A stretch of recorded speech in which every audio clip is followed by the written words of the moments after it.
Hey everyone, and welcome to RUBIN'S Mind Lab, where we break down the latest research into what it really means.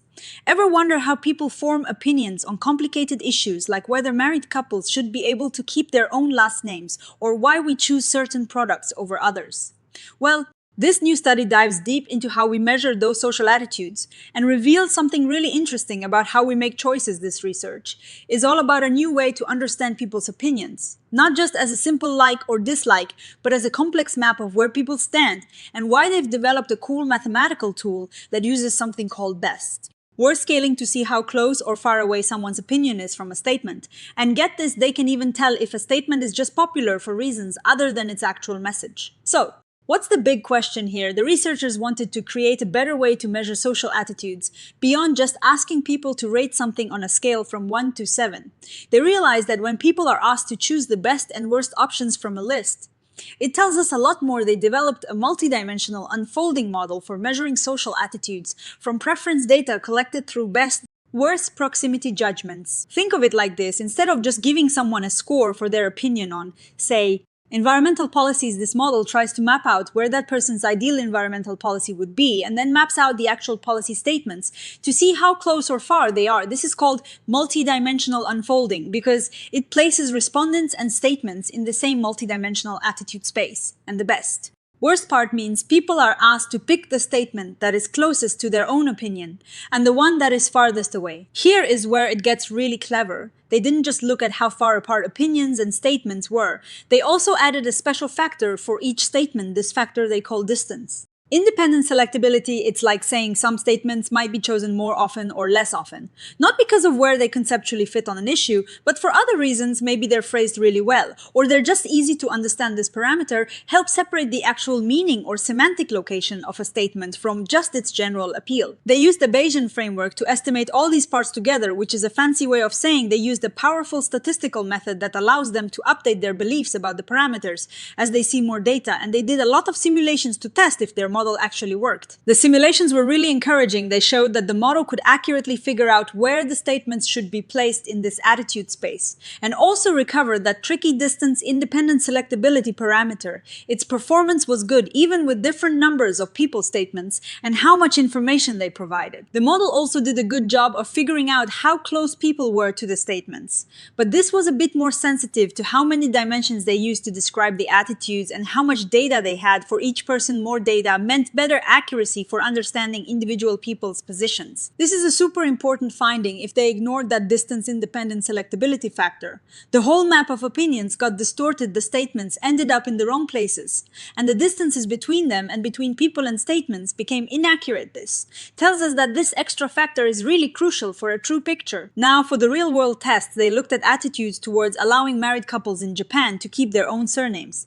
This is a complex issue with lots of different reasons people might support or oppose it. They had 407 people answer best. Worst questions about 16 different statements on this topic, and the model did a great job mapping this out. The first main dimension they found strongly matched people's overall support or opposition on a simple 7-point scale. This is great because it shows their complex model is still capturing the big picture that simpler methods also find. But here is the really cool part. The second dimension showed something deeper. It separated statements that had different reasons behind them. Even if people generally agreed or disagreed, the first axis might be about whether you support separate surnames or not. But the second axis might be about why you support it, like is it about individual freedom or is it about reducing bureaucracy? Then they tested it on something less clear-cut like consumption attitudes. What makes us choose one product over another? They used 21 statements about different considerations like price, quality, ethical sourcing, animal welfare, and so on. Here they weren't looking for a simple pro-con line. Instead, they wanted to explore the landscape of values people hold when they shop. And this is where the model shines. Instead of a single line, it created a map showing different clusters of values like an ethical consumption side versus a price and convenience side. It helped them explore different value criteria without forcing them into a single predetermined box. On this consumption map, they saw that one main direction section was about ethical choices like fair trade or environmentally friendly products on one side, and on the other side, it was about practical things like low price. And ease of purchase, this is a really useful way to understand consumer motivation. And the second axis offered another layer. It seemed to separate things like self-expression and past positive experiences from more concrete attributes like durability, or whether it's the latest model, so it's not just about what's ethical or cheap, it's also about how it makes you feel, or if it's a good deal based on past experiences. Remember that distance-independent selectability factor. The paper even visualized this using the radius of circles around the statements. Big radii meant a statement was more likely to be chosen as best or worst, for reasons beyond just its proximity to your opinion.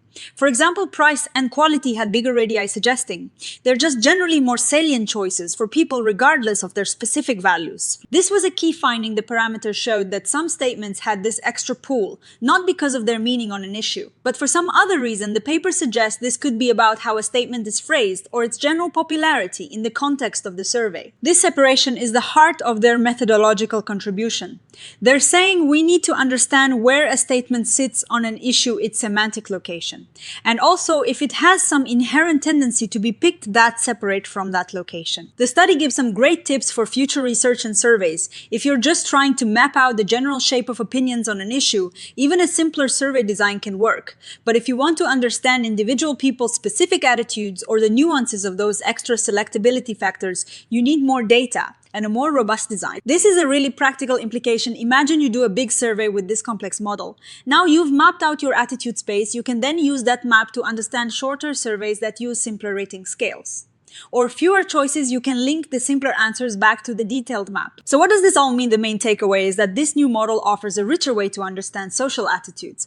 It can help us see the big picture like a simple rating, but it can also reveal the subtle details, the different reasons behind our opinions, and even those tricky statement selectability factors. It is a powerful tool for both understanding known issues and exploring new territories of values and beliefs. One interesting limitation is that the model doesn't tell us exactly what makes a statement more selectable, other than distance. So while we know that some statements are chosen more often, for other reasons, we don't always know precisely why. Is it the wording? Is it something else? Future research could definitely dig into this. Also, the exact numbers for selectability, the values are a bit relative. They depend on the specific set of statements used and the dimensions of the model, so comparing them directly across different studies might be tough. And they mentioned that everyone in their study had the same choice sensitivity. This is like saying everyone reacts to the differences in opinions the same way, but in reality, some people might be more sensitive to small differences than others, so allowing individual differences in choice sensitivity could make the model even more accurate in the future overall. This research is a fantastic step forward in how we measure and understand social attitudes and moves.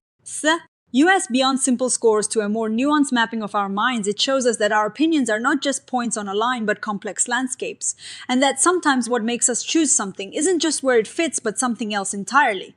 So what do you all think about this new way of measuring attitudes? Does it make sense to you? How do you think this could be used to understand things like political opinions or consumer behavior? Let us know your thoughts in the comments below, and if you found this breakdown helpful, please give us a like and subscribe to Robin's Mind Lab for more fascinating science stories like this. Well, see you next time!